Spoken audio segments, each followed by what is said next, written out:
His Excellency Wadagni, President of the Republic of Benin.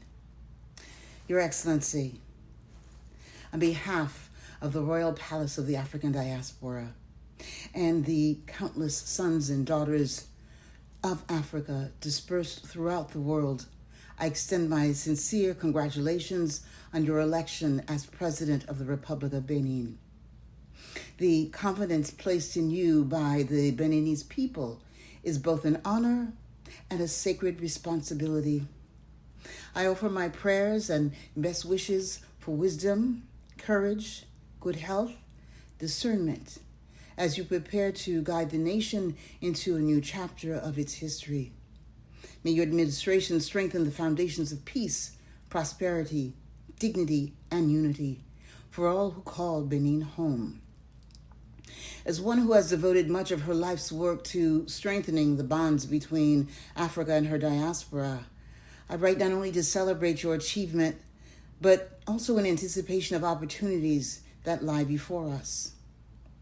The relationship between Benin and the African diaspora is unlike any other national project. It cannot be reduced to economics, tourism, investment statistics, or development indicators. The return of the African diaspora, African descendants to the continent, is at its core a geo-spiritual journey. It is a movement shaped by history, memory, longing, grief, hope, and enduring desire of a people to reconnect with themselves. Those who arrive do not come merely seeking opportunity. Many have spent generations creating opportunity in their countries of birth, and increasingly here in Africa as well. We arrive as educators, entrepreneurs, artists, scholars, spiritual leaders, innovators, public servants, and institution builders. We bring skills, networks, capital, experience, and vision. More importantly, we bring an abiding commitment to the future of Africa and its place in the world. For this reason, the process of welcoming and integrating members of the African diaspora requires nuance, patience, and imagination. Many of us came from societies where speaking one's mind is considered both a right and a civic duty. Many are deeply Pan-African in outlook and carry strong convictions regarding justice, governance, culture, sovereignty, and development. We do not always arrive with identical perspectives, nor should we. Diversity of thought is one of the strengths of the global African community. The challenge before us is not assimilation. It is a relationship that is being nurtured. And the objective cannot be for one group to disappear into another. Rather, it must be the creation of a larger and more dynamic African society capable of embracing multiple experiences, histories, identities, and ways of being. The descendants of those who remained and the descendants of those who were dispersed must learn to become porous and fluid beings capable of listening, adapting, teaching, and learning from one another now and in the future.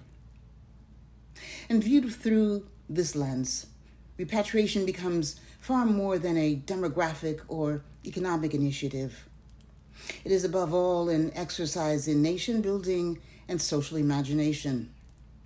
It requires the courage to envision a society that has never existed before. One in which continental Africans and the diaspora work together as partners in shaping a common future. It is my profound hope that under your leadership, Benin will continue to advance and deepen the realization of national aspiration embodied in the phrase, on est ensemble, on est ensemble. And for those who, like myself, return, these words carry enormous weight because they speak directly to the human dimensions of belonging and reconciliation.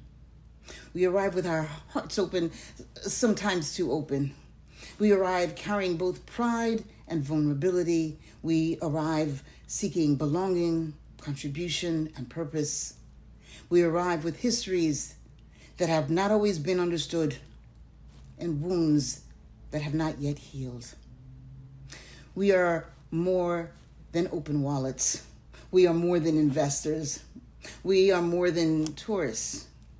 We're a family returning home. Recognizing this reality is essential if the promise of reconnection is to be fully realized.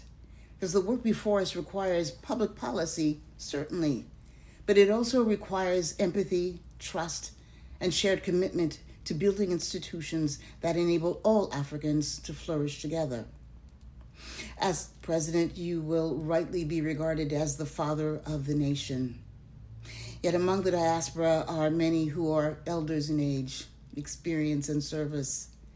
We therefore hope to find in you not only a head of state, but also a good son and a worthy younger brother, someone whom we will support when support is needed, advise when counsel is useful, and honor when honor is earned.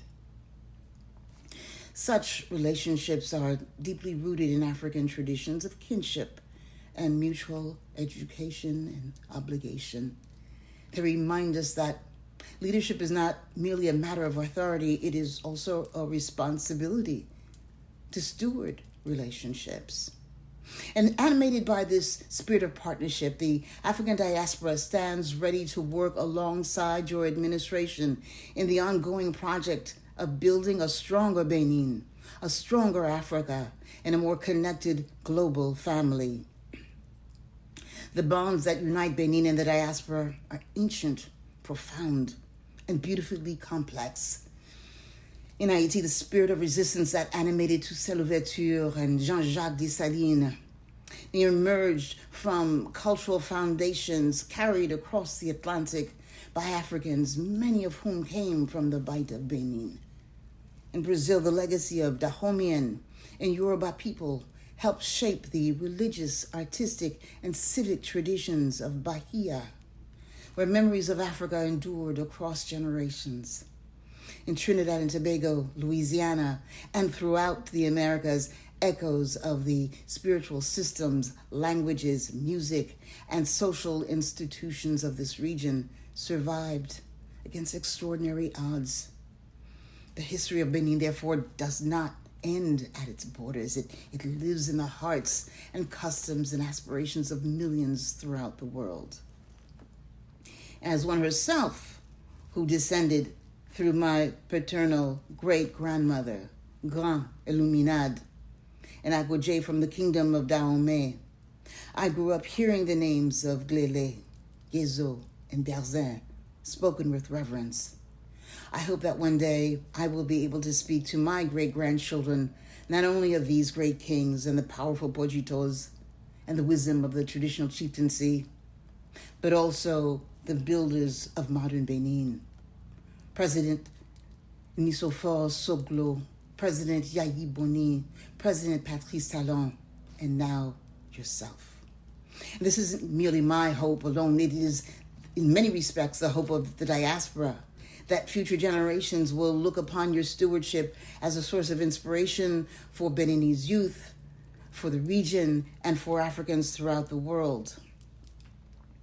In telling this story, we will remember not only Louverture, Dessalines, Adbaraya Toya, but other figures such as Ganga Zumba and Dandara dos Palmares in Brazil, Queen Nani of Jamaica, the Maroons, Kwamina, Atiba, and Jean-Baptiste of Trinidad and Tobago, Busa of Barbados, Wiwa and Bincos Biojo of Colombia, and the countless women and men whose courage preserved African dignity across oceans and centuries. Their lives remind us that the African world has always been interconnected, sustained by a shared inheritance of resilience, creativity, strength, and faith. May the royal palace remain of service, be a place for you and the nation to build the greater African family.